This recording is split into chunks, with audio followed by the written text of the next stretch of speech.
சித்தூரில் இருக்கிறோம். போண்டாலாம் சாப்பிட்டோம். பஜ்ஜி ஒன்று இருக்குது. இந்த வீட்டுக்காரர் என்ன சொல்கிறாங்கன்னா, இது க்ளீன் பண்ணிவிட்டுங்கோ பண்ணுறாங்க. அது கரெக்டு தான். கொஞ்சம் பேர் குடிக்காரு, கொஞ்சம் பேர் கலீஸ் பண்ணிட்டு போயிடுவாங்க. நீட்டாக இருக்குதில்ல, அதே மாதிரி நீட்டாக பண்ணிட்டு போட்டால் நம்மளுக்கு மேல் இல்லை. இந்த லைட்டை இங்கே ஒழுகிச்சு, இப்படி ஒழுகினா திட்டுவாங்கல்லவா. கடை பாருங்க.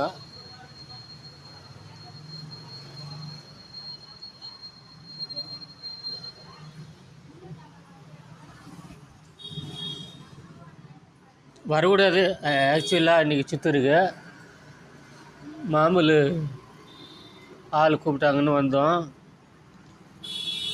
ஒரு ரப்பு நம்ம வானன்னா கூட வர வேண்டியதாக இருக்குது சித்தூருக்கு.